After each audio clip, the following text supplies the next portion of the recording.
Big story that we are breaking at this hour. Now, Swadeshi-Jagran Manch, the economic wing of the RSS, has written a letter to the Prime Minister Narendra Modi raising concerns over the proposed Chinese investments in India. Ronojoy Banerjee joins us with these exclusive details. Ron, good to have you on the show.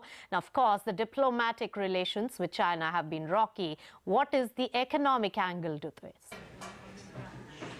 Well, very interestingly, Nisha, even once you sort of go through the letter, the first impression is that are they trying to build a sort of a correlation with what's happening geopolitically in the India-Sikkim-Bhutan border? Is this a reaction to that? But actually, it's not. They have not even mentioned the standoff at the borders. What their argument is purely economic in nature. What they are saying is that the kind of Chinese investments that are coming into India is making the domestic industry somewhat uncompetitive. And they've given two examples, one of which is SAIC. Remember, SAIC is the joint venture partner of General Motors, and very recently they have announced that they will be buying out GM's Halol unit in India, and they will be operating out of that. And the other investments that they have raised concerns over is the one which has been made by China Railway Rolling Stock Corporation. So this is essentially a state-owned company that produces coaches. They are going to be setting up a facility in Nagpur, and already you have got commitments from the state of Gujarat, state of West Bengal, where they've said that they will be buying coaches from there.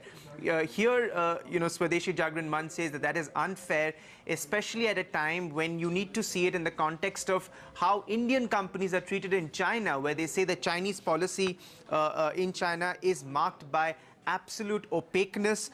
In fact, regularly the Chinese government undermines Indian companies wanting to operate out of China, because many of the Indian IT companies, for instance, are disallowed from participating in government contracts or on some of the government projects. And they are wondering why on earth should then we give Chinese companies, especially state-owned companies, access to our government projects, which is what they have raised. They also say that this whole argument that Chinese investments in India will be creating jobs is farce, because they say that according to records and history that we have seen, mostly these Chinese companies will be recruiting local Chinese from China. They will be brought into India, and even the contractors they'll be using will come in from China. So therefore, net-net, India gains nothing. It's just that India is going to become even more dependent on China when it comes to imports, and that cannot be good for a country like ours when we are trying to sort of realign the trade deficit that we have with them. So they've sought immediate termination of some of the investment announcement that they have made, especially the one that China Railway Rolling Stock Corporation